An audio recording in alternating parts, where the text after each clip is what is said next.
Test.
Okay.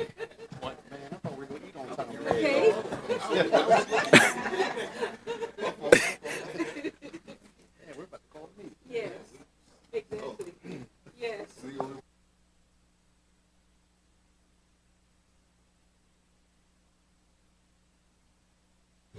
All right, we're going to go ahead and get started.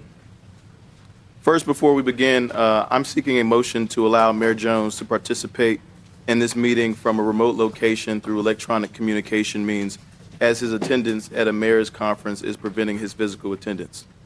Second. Motion has been made and properly seconded. Call the roll, please. Councilman Long, 4. Vice Mayor Bethany, 4. Councilman Coleman, 4. Councilman Harris, 4. Mayor Jones. 4. Motion carried 5-0. Thank you. I'll turn it over to the manager. Good evening, Mr. Vice Mayor and members of City Council. The first item on this evening's agenda is a presentation on the community survey that will inform you about our next strategic plan. As we shape the future of Newport News, it's vital that we hear directly from the community. The Polk survey offers a scientifically valid, data-driven way to gather meaningful input, helping us to identify what's working, we can improve, and where to focus our efforts. This survey is more than just a number. It's a chance for residents to help guide the city's direction. By comparing results with peer cities, we can set informed, ambitious goals. Broad participation will ensure our decisions truly reflect the priorities of those we serve. At this time, I would like to ask Marlon McDaniel from the Office of Innovation and Brandon Barnett from Polco, who will present the survey methodology and outreach strategy to you this afternoon. Thank you. So, good afternoon, City Council, Vice Mayor, Mr. Manager, Mr. Attorney. Coming to you very quickly to talk about this strategic plan survey that we're embarking on as just one element of the process of gathering community input as the new strategic plan for the City of Newport News is developed.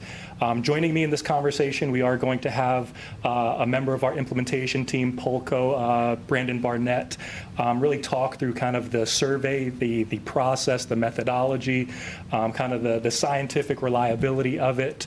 And then from there, I'll pivot into the engagement strategy that we've wrapped around this effort. But before we jump into the actual survey and what those results might look like, a little bit more background. Like I mentioned, this is just one element that we'll use to gather community input as that new strategic plan is being developed. I also see some potential value add here as we look to our KPIs in the scorecard and including resident perception of services in that, as well as potentially being able to leverage these results, not for necessarily this budget development cycle, but for the next budget development cycle as well.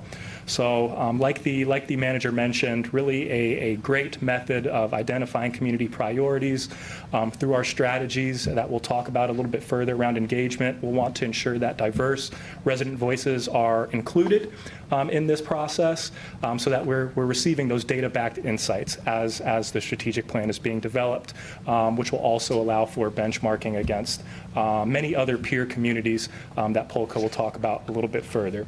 So at this point, I do want to kick it over to our friends at Polco, Brandon Barnett, to talk more about the survey and what that process will entail.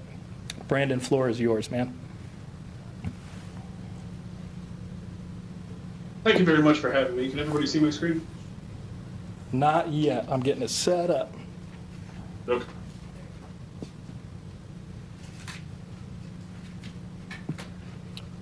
There you go, Brandon.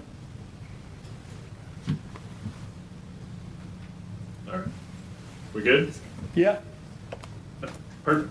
Well, thank you very much for having me. I appreciate the opportunity to come and talk about the National Community Survey for Newport News. I'd like to start by sharing a little bit about POLCO and the National Research Center. POLCO is an online community engagement platform providing local governments with resident and employee feedback. Now, hundreds of organizations nationwide use POLCO for strategic planning, budgeting, and empowering resident voices. POLCO merged with National Research Center in 2019. NRC is best known for our national benchmarking surveys, such as the National Community Survey, the National Employee Survey, and the Community Assessment Survey for older adults, among others. Since 1994, we've worked with hundreds of jurisdictions nationwide. Our benchmark database is the largest of its kind in the United States. We also work closely with the International City County Managers Association, the National League of Cities, as well as engaged local government leaders, the Alliance for Innovation, and many academic partners, including the American Association for Public Opinion Research, the University of Wisconsin at Madison, the Hoover Institute at Stanford University, and the Harvard Kennedy School of Government. One of the advantages to a local government of participating in our community surveys is the opportunity to compare ratings given by your residents to those from communities across the nation. NRC was the first organization to conceive of the idea to create benchmarks of public opinion. This allows jurisdictions to compare ratings of services to ratings of similar services from other communities. There are currently a little over 400 communities in our database. The National Community Survey is a standardized 5-page comprehensive survey that allows municipalities to assess resident opinion about their community and local government. The questions have been written and vetted by survey research experts at POLCO and NRC. The survey includes over 140 community-related questions, along with demographic questions matched to the most recent U.S. Census and American Community Survey. The survey provides a comprehensive and accurate picture of livability and offers resident perspectives about government services, policies, and management. NCS focuses on the livability of a community by categorizing survey questions into 10 main facets of community livability as shown here. These facets have been identified through extensive survey research as those that are most impactful to residents' quality of life.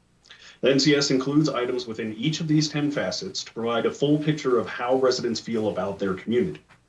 Finally, these facets also tend to align with municipal departments, making it easy for city staff to quickly find the information that is most important to them in the final report of results.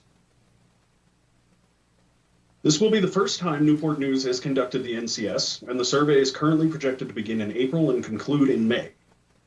The standard add-ons to the standard survey will include a Spanish translation of the survey, the addition of 1.5 pages of custom questions, and the report will also include custom benchmark comparisons in addition to the national benchmark comparisons.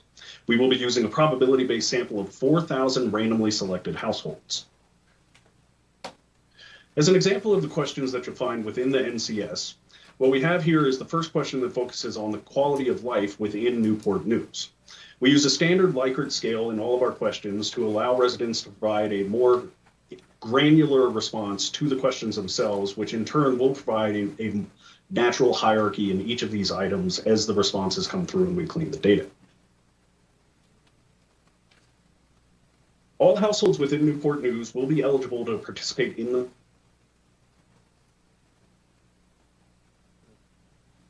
News is purchased based on updated listings from the United States Postal Service. Using GIS boundary files provided by the city, addresses located outside of Newport's News boundaries are removed from the list of potential households to survey. From the list of households within the boundaries, 4,000 addresses are randomly selected to receive the survey. Finally, the respondent is randomized further via the birthday method, whereby we ask the resident within the household who most recently had a birthday to be the one that completes the survey. The 4,000 randomly selected households are first sent a postcard inviting the household to participate in the survey. The next mailing will contain a cover letter with instructions, the 6-page survey questionnaire, and a postage-paid return envelope. Both the postcard and cover letter include a web link to give residents the opportunity to respond to the survey online. All follow-up mailings ask those who have not yet completed the survey to do so, and those who have already done so to not respond twice. Lastly, we will also conduct a separate open participation survey in the final weeks of data collection, which serves as an invitation for everyone in the community to participate and have their voice heard. Once the survey is closed, data processing and analysis will begin. Mail and web data are combined into a single electronic data set, and completed surveys are reviewed and cleaned to eliminate any duplicates, which are rare. Results are then weighted. The demographics of survey respondents are compared to those found in the most recent Census and American Community Survey estimates for adults in the city of Newport News. The characteristics used for weighting are age, sex, race, Hispanic origin, housing type, and housing tenure. The primary objective of weighting survey data is to increase the representativeness and to make the survey respondents reflective of the larger population of the community. Analysis is then performed using SPSS, R, and Python, and the report is delivered in Tableau format on Polko and also in PDF. As I mentioned weighting on the last slide, I'd like to show this as an example of the weighting table that will be included in the report. This table comes from a demo report and shows us the characteristics being weighted, such as age, the unweighted percentage of responses, and the percentage of responses after weighting is performed, and then finally the target percentage, which comes from the census and ACS data.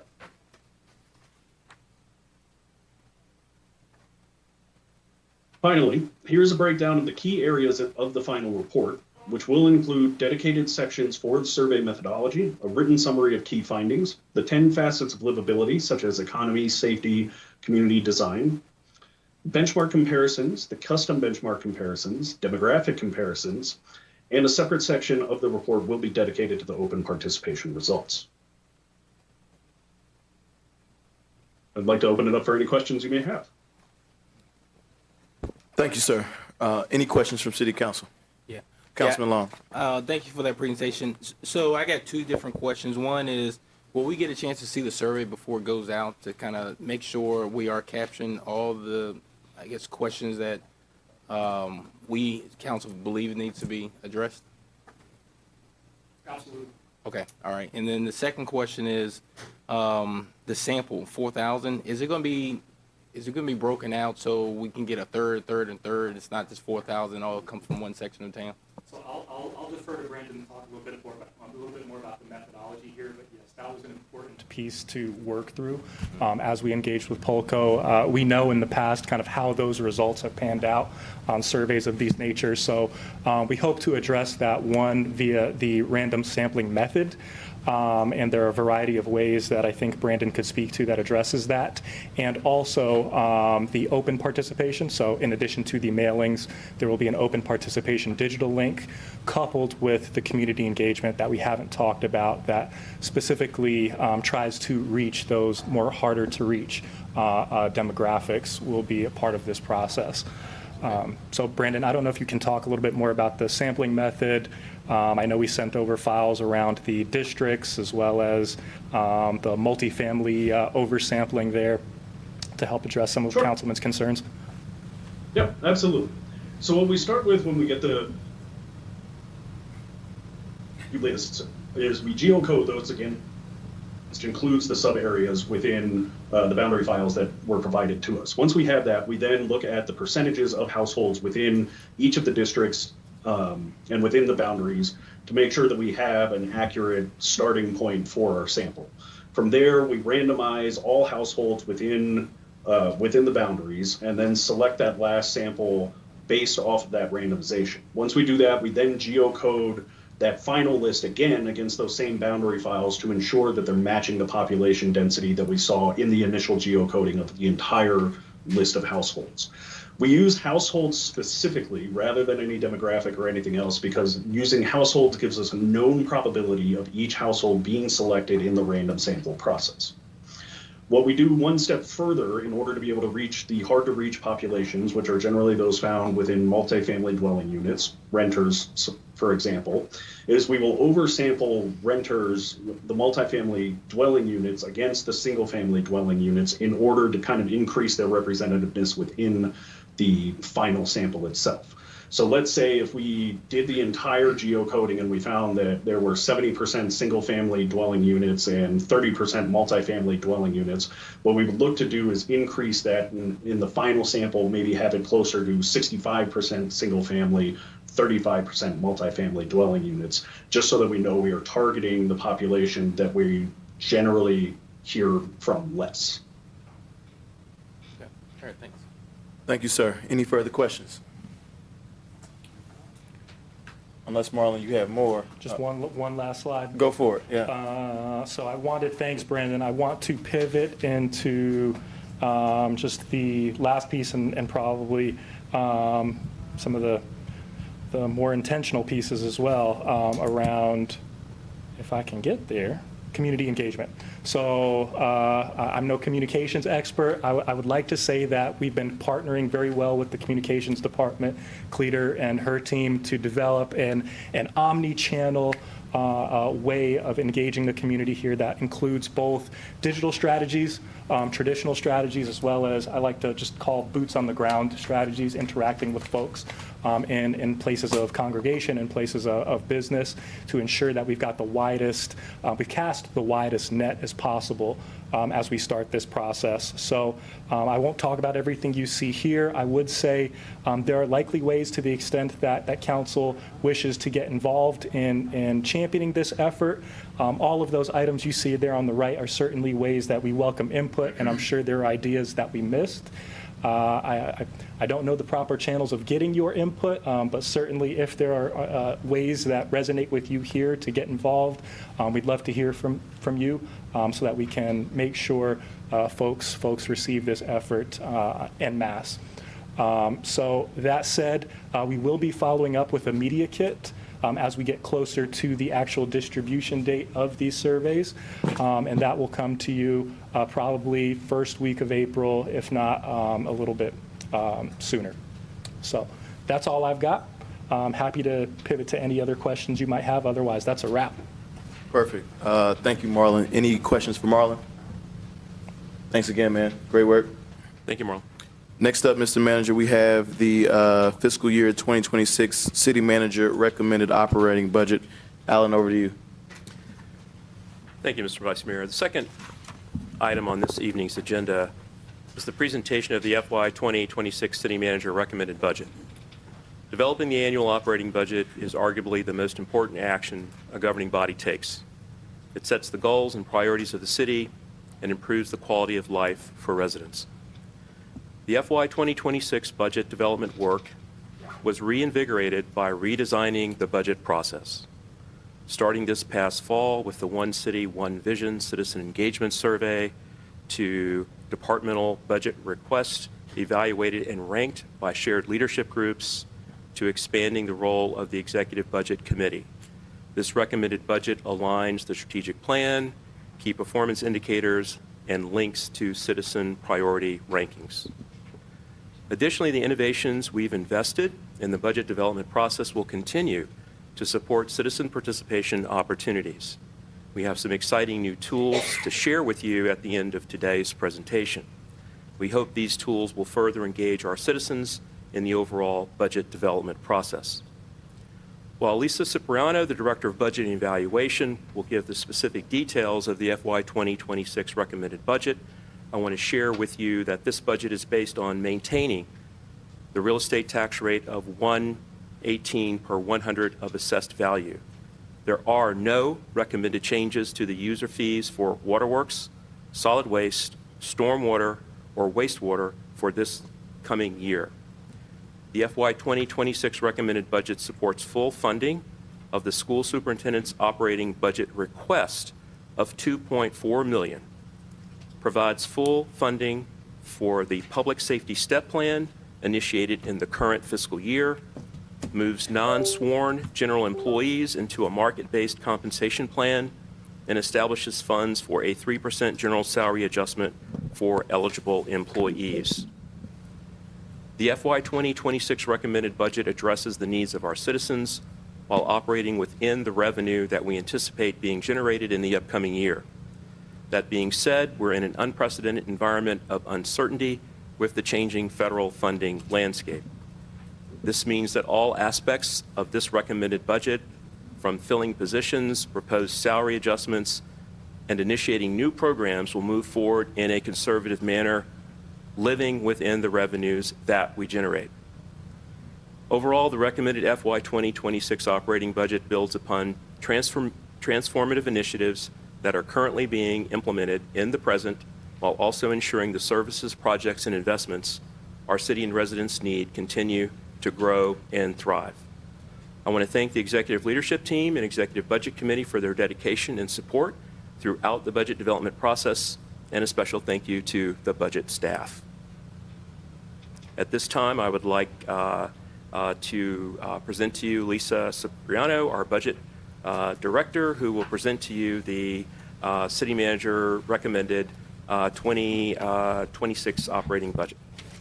Thank you, Mr. Manager. Good evening, vice mayors, members of city council.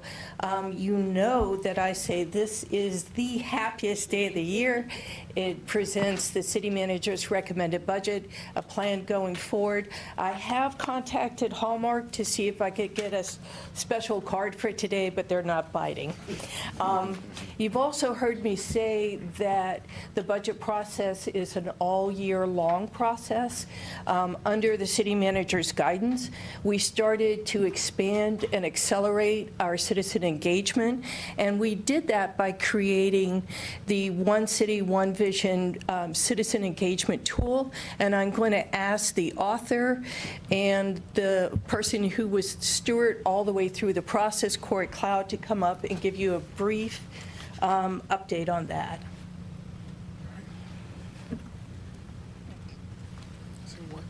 Nope. Is it this one?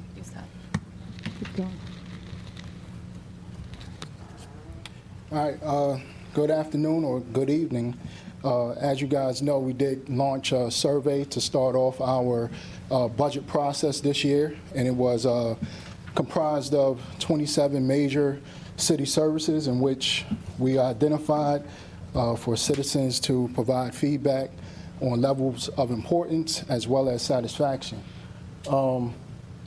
At the close of the survey, we ended up with 1,071 survey responses. We had a goal of 1,000, so we were very excited to achieve what we did, as well as in a short period of time with just all in-house communications. So I do want to give a special thank you to communications for everything that they did in such a short notice to get us launched. The survey played a very instrumental role in identifying resources in this upcoming budget for fiscal year 2026. So what you'll see in Lisa's presentation is specific areas that was identified for improvement, but more importantly, the survey did show things that we are doing well and that we should continue to invest in to make sure that we're hitting the mark and maintaining satisfaction. Tonight, a final report will be published and uploaded along with the recommended budget for everybody to be able to see. So we do want to thank all the citizens that participated in the effort, and it definitely helped shape this year's recommended budget. So with that, I'm going to pass it back to Lisa. And Lisa, right before you continue with the presentation, I want to give the mayor an opportunity to say something, if he would like. Mayor Jones? Thank you, Vice Mayor. I just want to say, just thank you to the entire staff, talent, and our team. As a reminder, we sat down almost a year ago and talked about doing corporate opinions and considerations of citizens. I'm able to make that happen. Just thank you so much, and look forward to the presentation here from citizens in the next couple of weeks. Thanks all.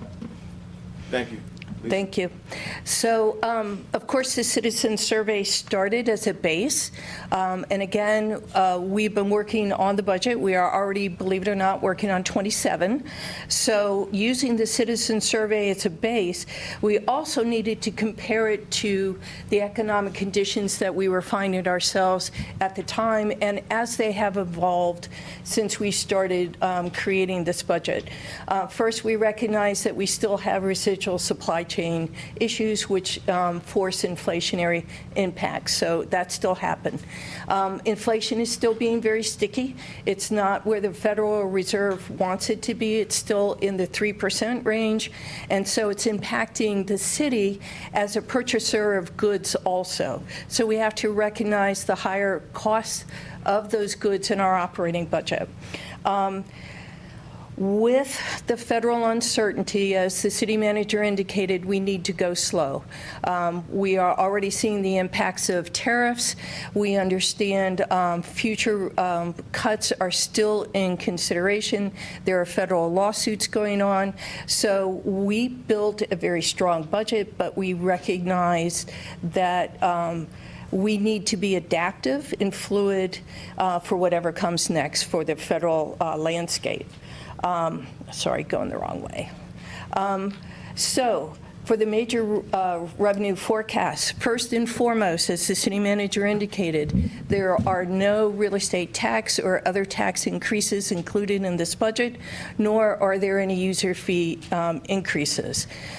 The real estate assessor is completing their reassessment cycle, and we will be recognizing a overall real estate increase in the assessments included in this operating budget.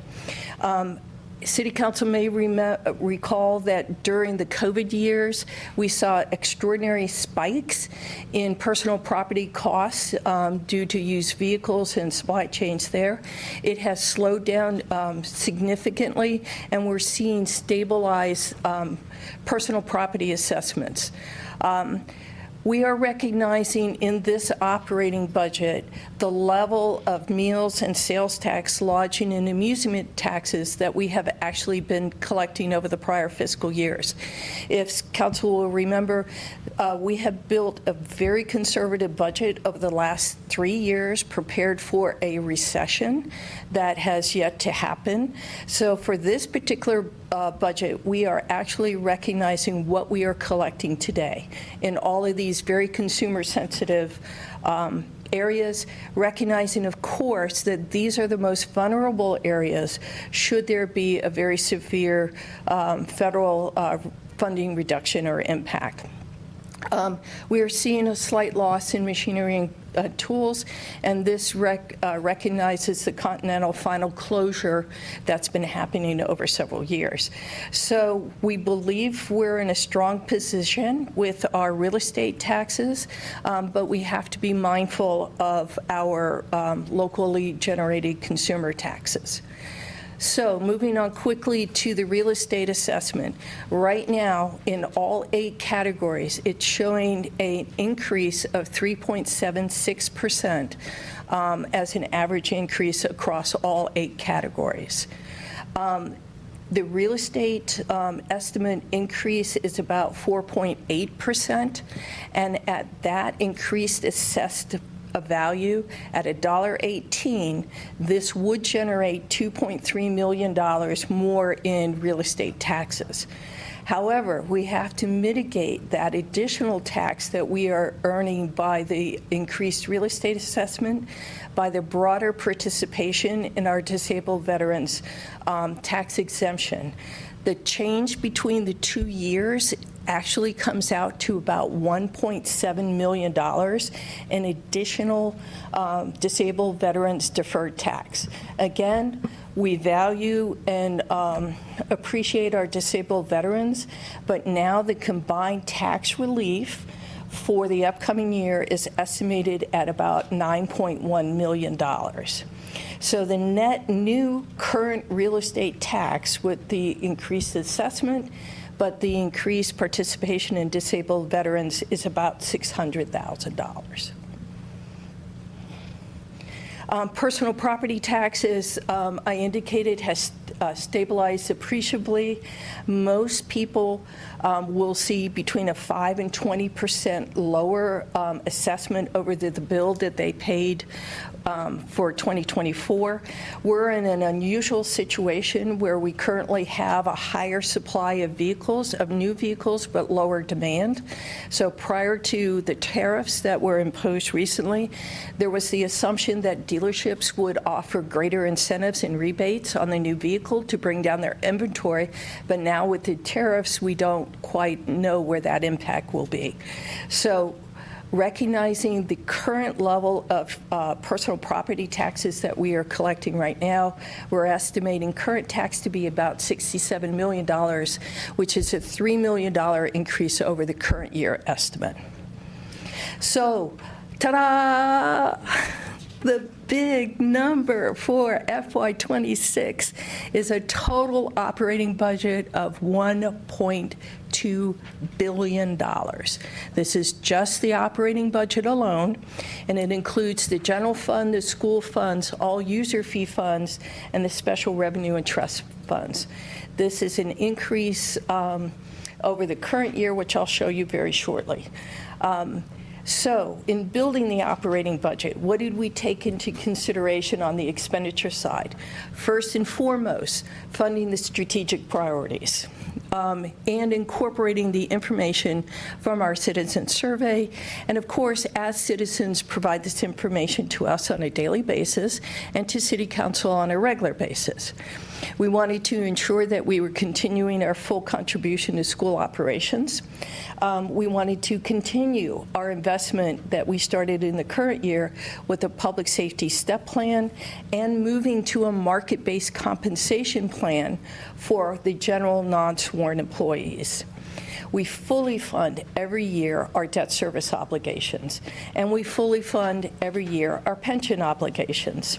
We have to recognize the cost of inflation, especially in our contractual services areas, but we also had to be mindful of our sustainable investments where we could.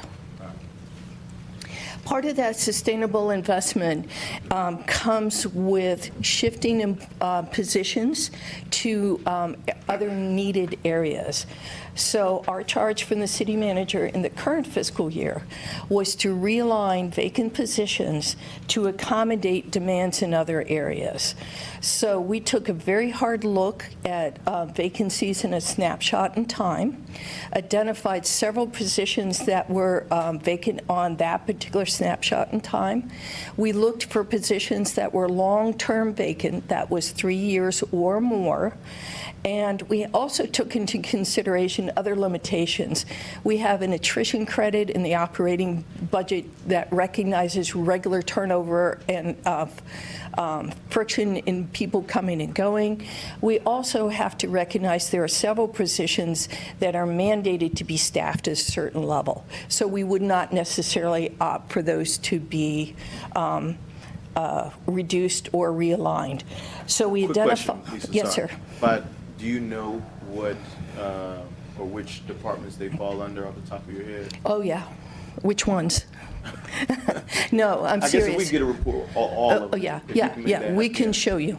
Mhm, Okay. absolutely. Thank you. The budget department was one of them. To full disclosure, we had one position that has been hard to fill for 3 years, and it was realigned to another vacancy. So stood up and said, lead the pack. We have to demonstrate that we're committed to this. So we identified a total of 51 positions.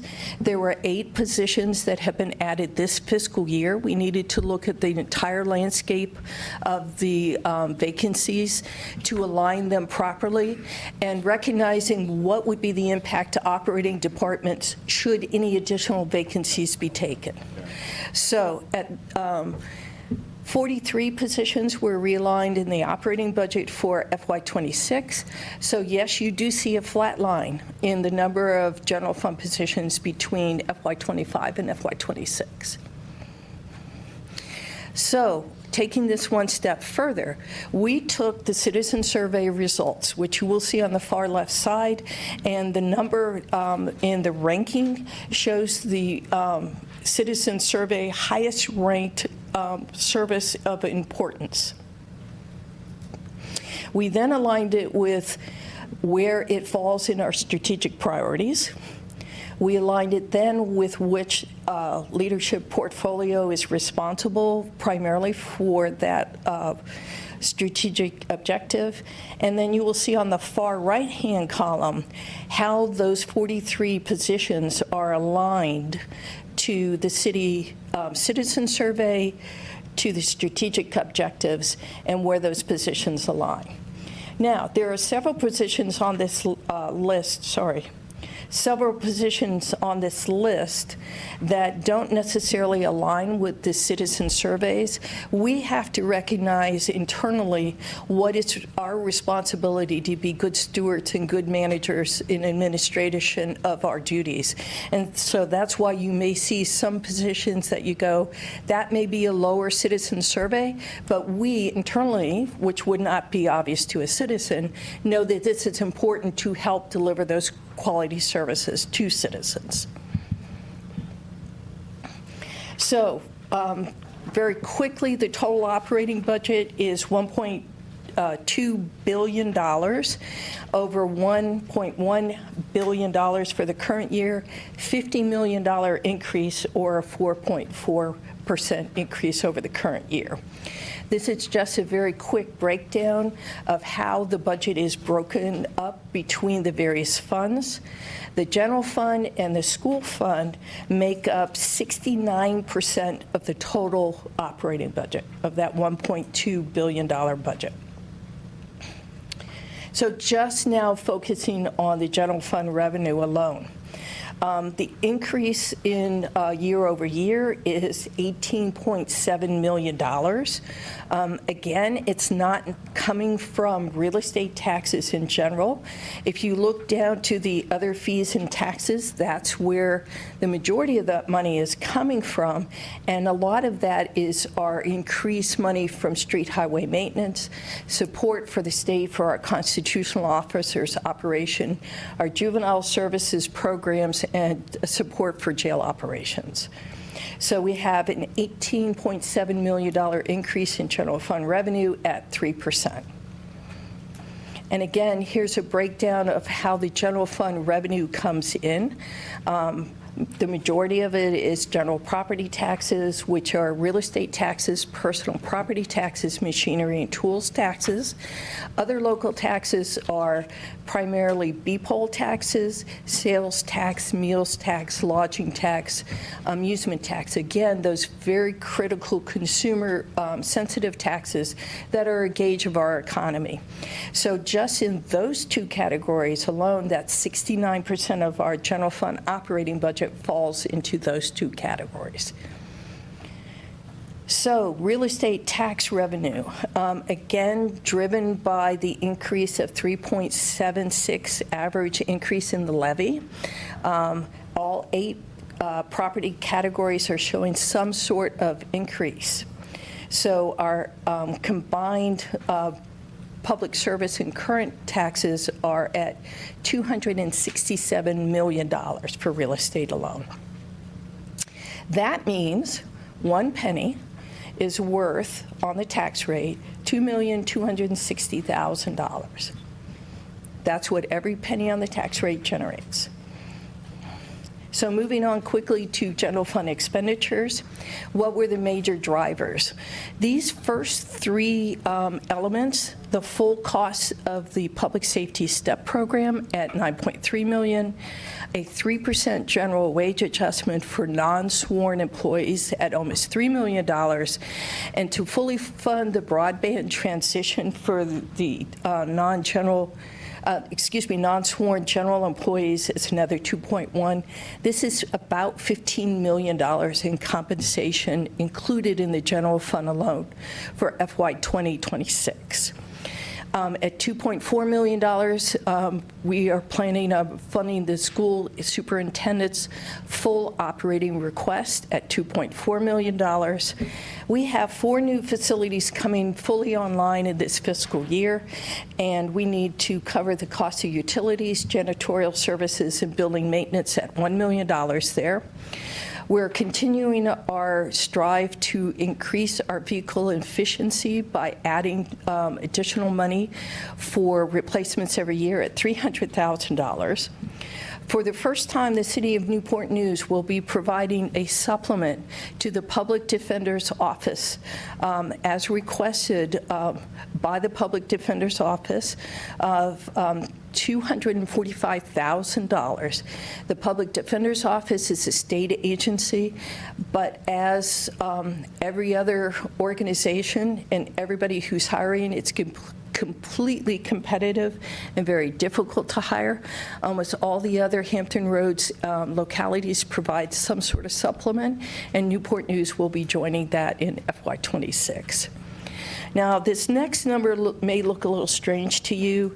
It says fully fund the retirement plans. Yes, we are fully funding the actuarially determined contribution for NERF. The actual contribution for this year is $1.1 million less than the current year, and that is due to investment earnings that the fund has earned. So we get a small one-year break. This amount will go back up to the current level that we are funding right now in 25 in 27.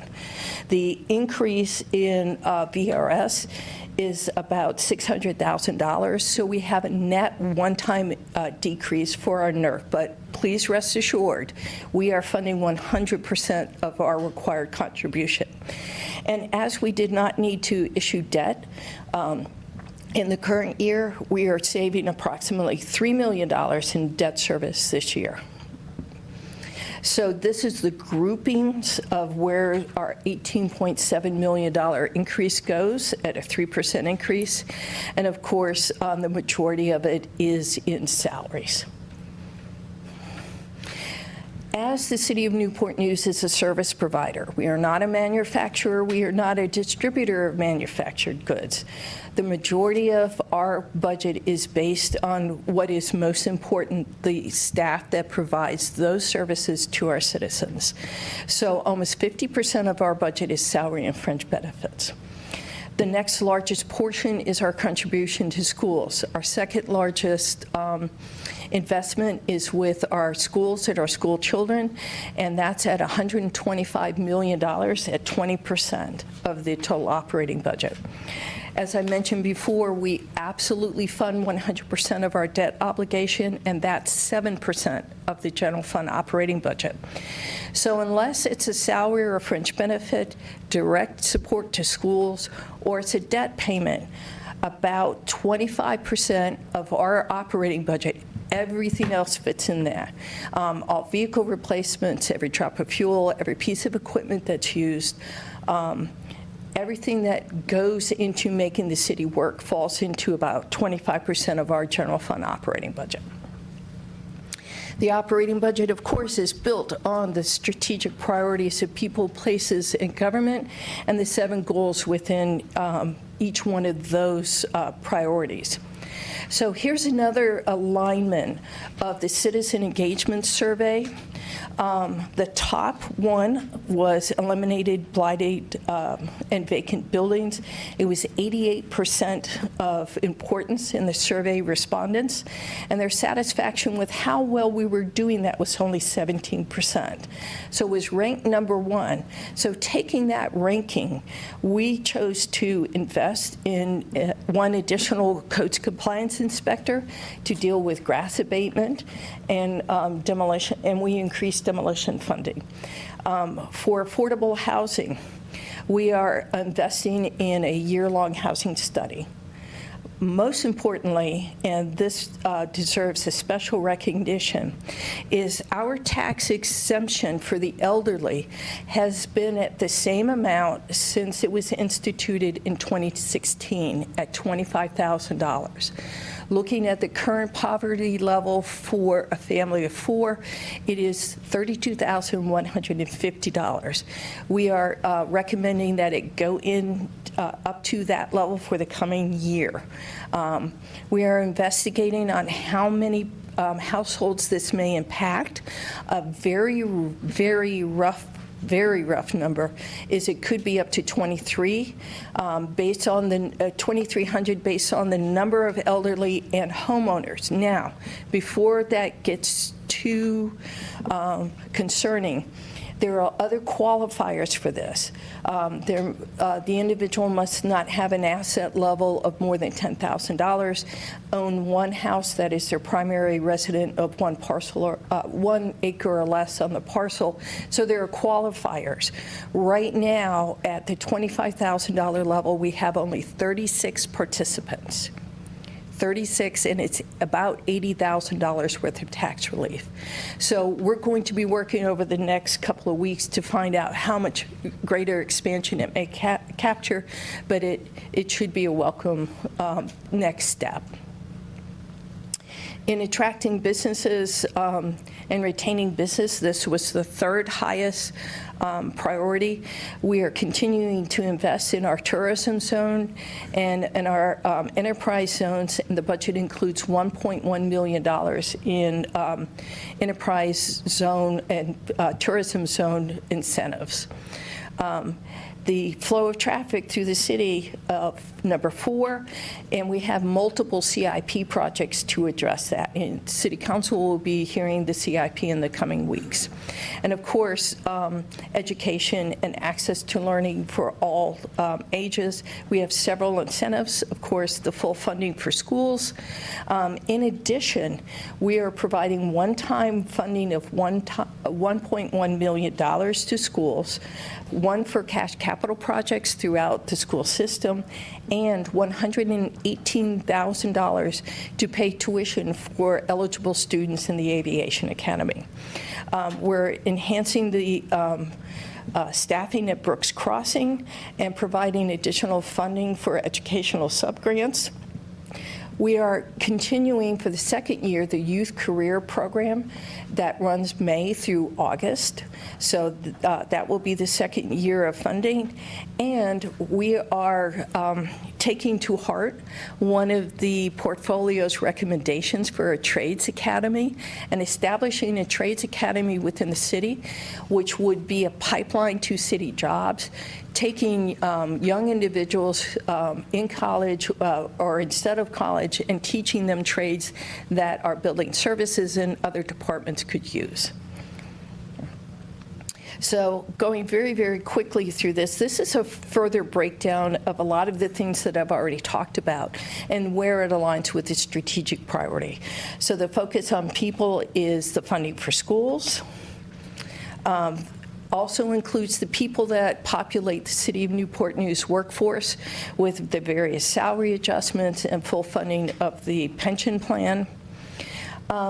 We're moving forward with another portfolio recommendation on taking a mobile integrated health unit pilot program and expanding it to several of our underserved populations at 4 Oaks, part of our mobile health and responding to certain areas as needed, and including adding 12 police officer positions and 12 firefighter positions.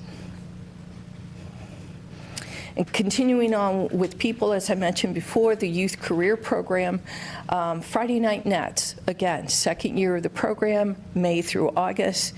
And we invested with a local health agency with an intergovernmental transfer to provide 3 different services. One is nursing care to port residents during the port operations, to provide health and mental health services to 4 Oaks on a daily basis, and to do hand-in-hand gun violence intervention at the hospital as well, and expanding that program. You may recall that during this fiscal year, the city manager's office stood up 3 unique operations, and the budget includes full funding for the Office of Sustainability, the Office of Neighborhood Services, and the Office of Community Safety. So full funding in the budget is included for those.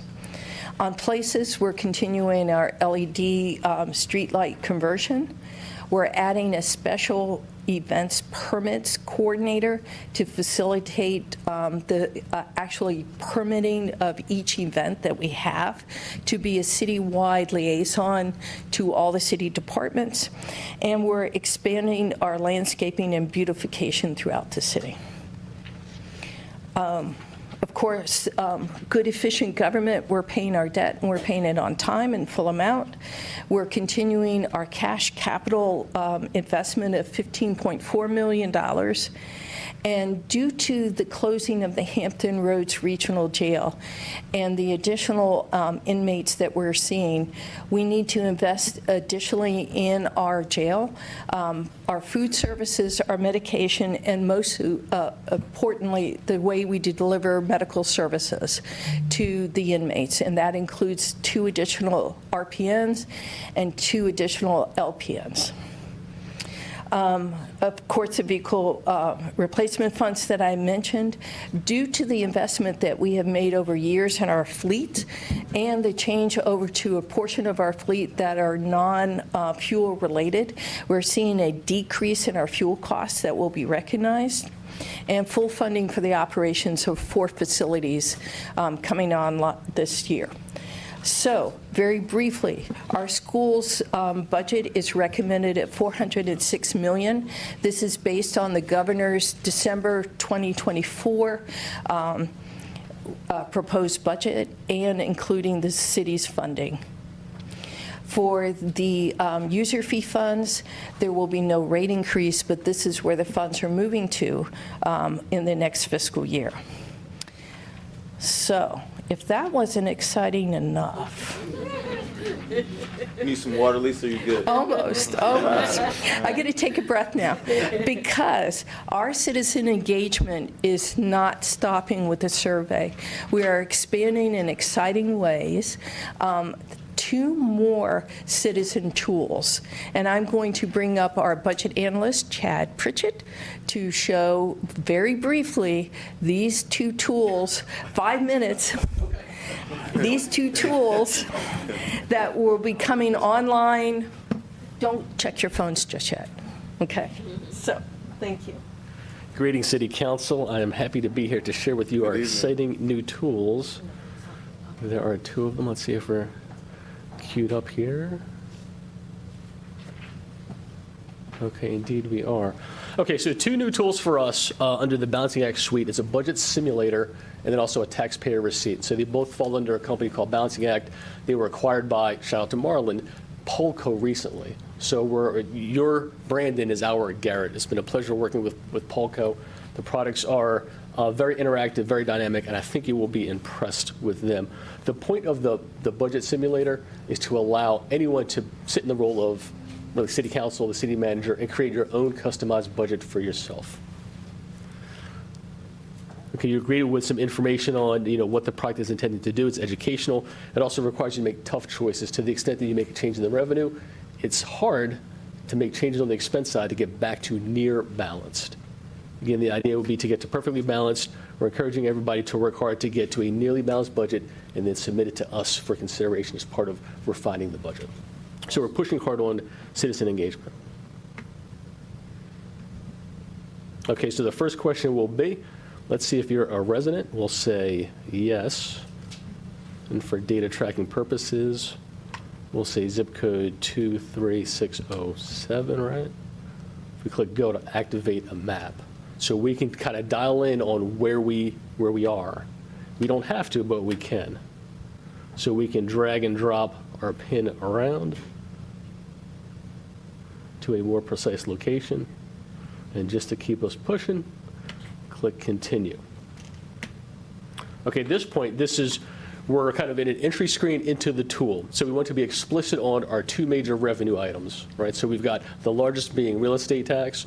We want to be clear that it's proposed at $1.18 per $100 of assessed value for next year, and show again, tying back to what Lisa presented, a 1 penny change is going to be $2.26 million. We'll call it $2.3 million. And again, we're not in the tool, but you can start to see the impact of your ideas here. So you can see in real time as you increase or decrease, you're changing it by $2.26 million, and you see in real time you're in a deficit or a surplus position. We'll click this just to reset it. So again, another bit of a primer on the general property on the personal property taxes. It's proposed at $4.50 for next year, no change per $100 of assessed value. The same thing applies. We have a lot of details, but this is a nickel change. For the real estate tax, it's a penny, right? That's meaningful. For personal property, we put it at a nickel, which is an $800,000 increase or decrease to the general fund revenue. Real quickly, to the upper right, you can see there's a household cost. So this is for you. Like, as you make changes, you can see general fund-wide what the impact is in the big numbers, but in the household impact, you can see what it is for you based on some assumptions, right? Your house is kind of the median value, $283,000. You've got some vehicles totaling at $18,000 of assessed value, and half of your meals are prepared. You eat out, that drives meals tax. Okay, so if we get into it, this is the tool itself. So we've got expenditures on the right-hand side, revenue on the left-hand side. We're in a bit of a surplus because I didn't reset the personal property tax piece. So everything is grouped by revenue category on the left or functional category on the right. You can click and expand and really drill down. So let's reset our personal property tax. And just to go through a quick scenario. So let's say I'm interested in cutting the taxes by just a penny. It's $2.3 million to the right. All right, I want to do one click on personal property, that's a nickel, that's another $800,000. So this is where it gets good because you've got to try and get this thing back in balance, and it's a bit of a challenge. So for 3.1, we'll say the budget leads the way. So for a smaller department like ours, one click is going to be worth 1% of your budget. So 1% of 1.1 million is $10,000. So it's a lot, but it doesn't really add up fast to start chipping away that $3.1 million deficit. So we can hit many of our administrative departments to try and get that deficit down. But at some point, to spread the pain and also get back to balance, you're going to have to hit some bigger departments. So it's going to look like human services. As an accountant at heart, man, this Oh. is amazing. Oh, you're calling me an accountant. Oh, okay. I mean, me, yeah. Yeah, it's pretty dynamic and interactive. So, That's awesome. again, public safety, at some point we're going to have to dip there, and then under schools, just real quickly. There are a couple components, so two of which are locked because they're restricted. So we've got to pay the debt service, and there's the required local effort. That's the 58.5. So the only amount that's available would be this supplemental $67 million. So again, it gets tough to get back to not even zero, but just near zero to submit. You've got places for comment boxes. You can save it, submit it as part of your submission. So that's the budget simulation tool. Really nice. Hopefully will drive a lot of community feedback. So the other piece is once we have a budget,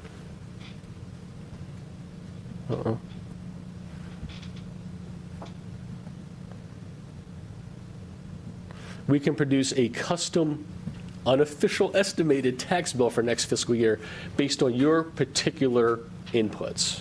So this one's a little more straightforward, but still powerful. So let's make some assumptions and say, let's say I make $50,000 a year. Let's say my age is 33. What percentage do I do of shopping in Newport News? This is calculating at some point what the 1% sales tax is that comes to the city. 2 minutes, I'm home free. So 25%. Do I own a home? I sure do. My home is, we'll say it's the median, $283,000. If you're so inclined, you can click on the information button. It'll take you to the assessor's office to actually do research on your house. Okay? If you own more than one house, good for you. You can add another house. And then click the button, and then this is what you get. So this is allocating your total estimated tax amount, which is a small number, based on the house value that we put in, which is small, but it breaks it out by real estate tax or sales tax and allocates it across department and then functional group. So this is an accurate allocation of where your tax dollars will be spent, unofficial estimated, for next fiscal year. Last piece, they're connected.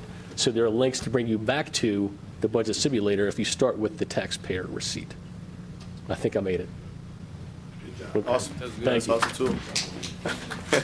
Yeah, we can clap for that.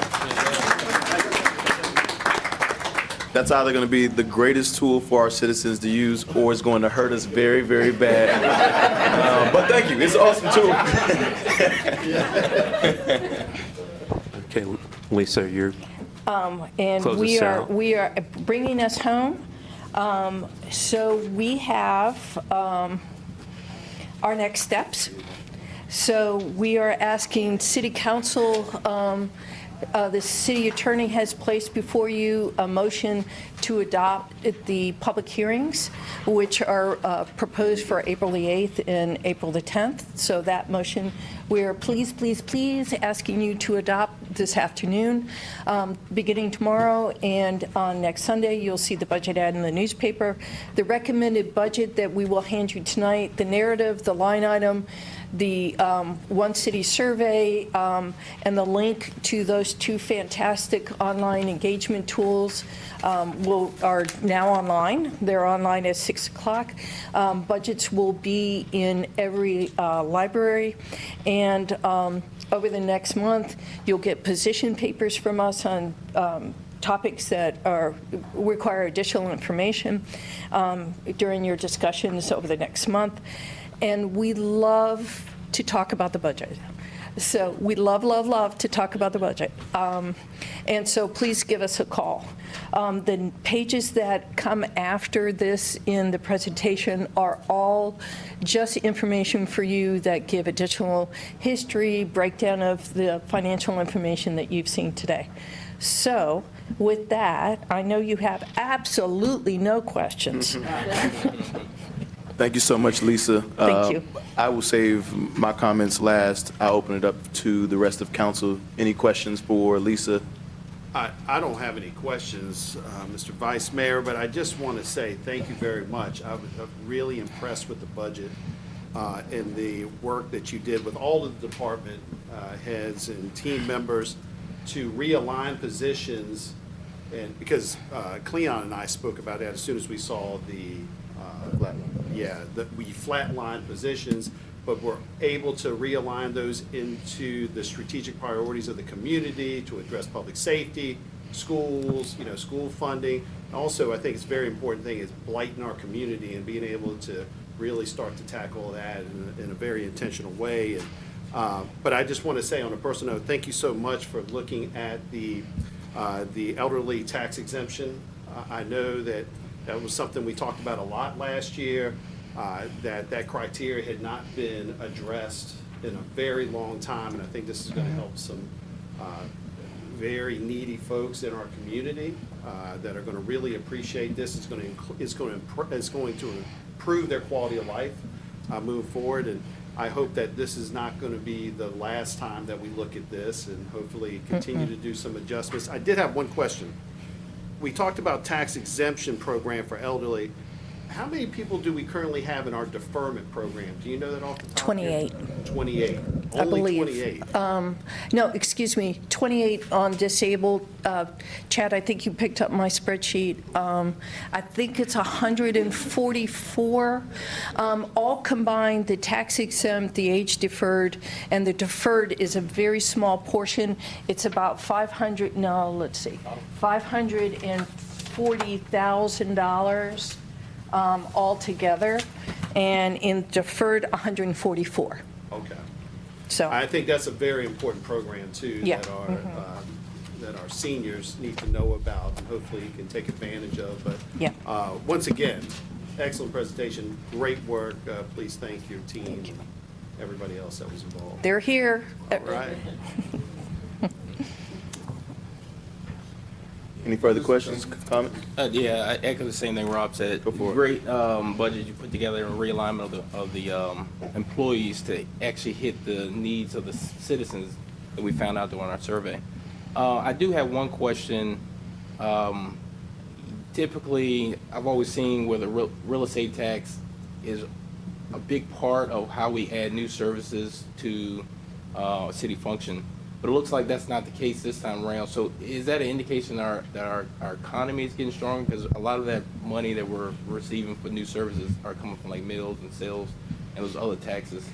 This really has to do with the alignment of the disabled veterans and a resettlement, on the reassessment of some of the properties. So I'm hoping that it's really a one-time blip. We already started to see this big change with disabled veterans for the current fiscal year. You'll remember that the general election allowed for a change from killed in action to killed in the line of duty. In 1 month, we had 35 new applicants. I haven't checked since the early February to see how many, and you can apply at any particular time. There's no expiration or deadline where we have with the deferred or the exempt or the disabled. So we really just see that driving. We're not alone. Hampton had, we've been conferring with Hampton. Hampton has a significant increase as well. Virginia Beach has had a significant increase as well. So it's a regional trend that we're part of that trend. All right, thanks. Here, and then I'll jump in. I think is one, I'll start off by saying thank you, Lisa, and to the budget team. But to piggyback off of that, I'm thinking, do we expect this tax exemption for our DVs to grow over the next several years? I think that's important. If I say there was one thing that, I'm not gonna say keeps me up at night, being a part of VML, we knew this was coming.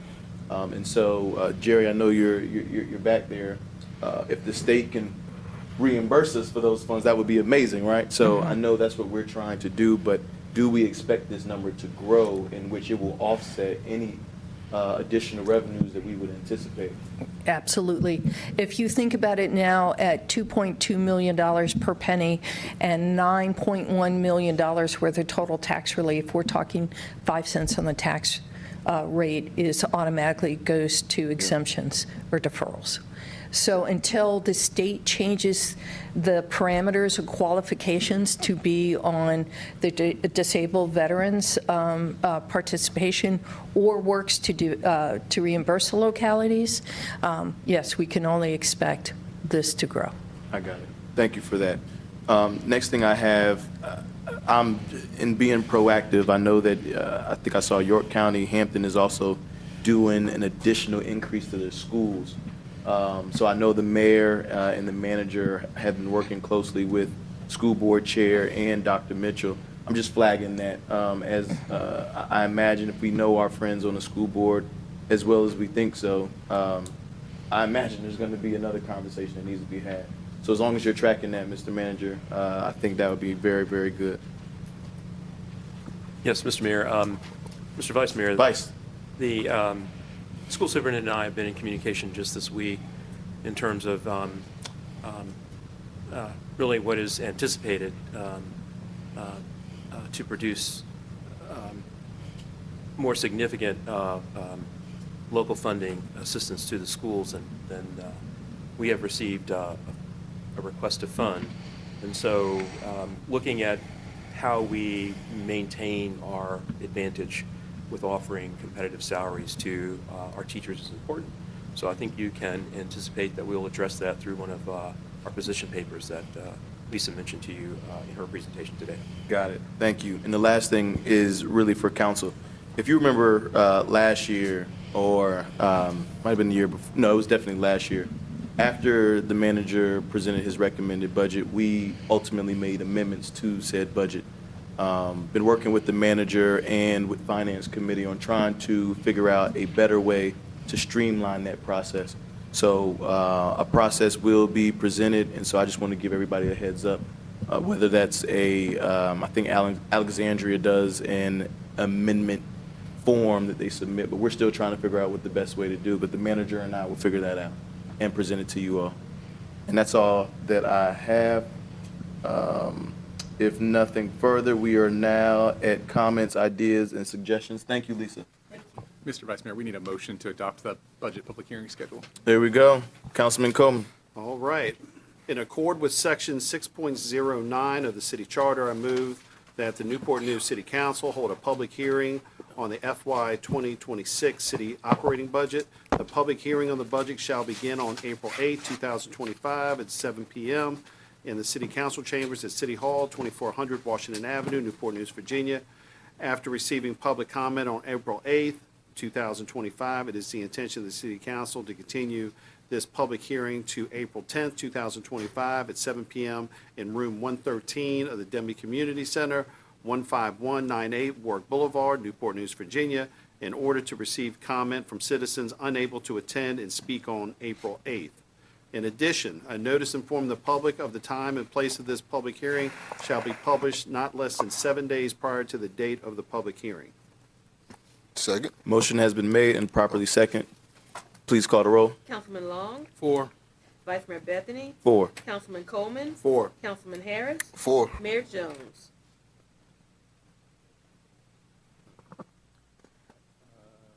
We're going to say he said 4. He's there somewhere. Or we can't do that, can we, Bob? 4. Oh, there you go. Okay. All right. Motion carried 5-0. Thank you. Now we can go to comments, ideas, and suggestions. And I will start with the left, and we'll go this way with Mr. Manager. None, sir. Oh, it's for you, maybe. None, sir. Nothing, sir. I don't have anything. All right. Nothing. Harris. All right. If nothing, I don't have anything. Councilman Long, could you please take us into closed? All right. I can find the sheet. Here you go. All right. Yep. I move that pursuant to Section 2.2, Tag 3711A of the Code of Virginia 1950 as amended, subsection 1 and 3, the council hold a closed meeting for the purpose of 1, discussion, consideration, and interviews of prospective candidates for employment, assignment, appointment, promotion, discussion or consideration of the performance of council appointee. 3, discussion or consideration in the disposition of publicly held real property where discussing in an open meeting would adversely affect the bargaining or negotiating strategy of the city. Potential disposition of publicly held real property is in the northern section of the city. And 3, discussion, consideration, and acquisition of real property for public purpose where discussion open meeting would adversely affect the bargaining position, subject of which is a potential acquisition of real property in the central section of the city. Second. Motion has been made and properly seconded. Please call the roll. Councilman Long, 4. Vice Mayor Bethany, 4. Councilman Coleman, 4. Councilman Harris, 4. Mayor Jones.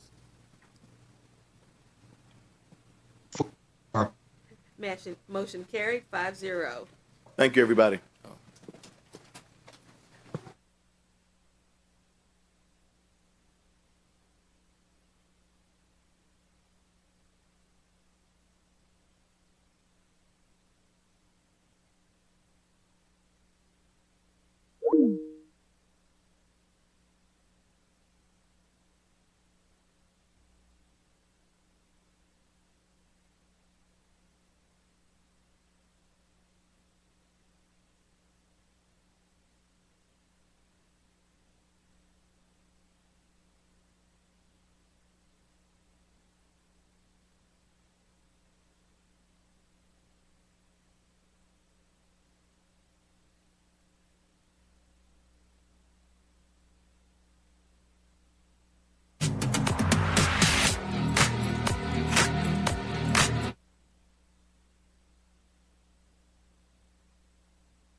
move that members of the council certify that to the best of each member's knowledge, one, only public business matters lawfully exempted from open meeting requirements under the Virginia Freedom of Information Act, and two, only such public business matters as were identified in the motion by which the closed meeting were convened, were heard, discussed, or considered in the closed meeting by the council. Second. Motion has been made and properly seconded. Please call the roll. Councilman Long. 4. Vice Mayor Bethany. 4. Councilman Coleman. 4. Councilman Harris. 4. Mayor Jones. You may not be back. Motion carried 4-0. We stand adjourned. Yeah, they slipped that on. I was like, oh no. I tried to push it up.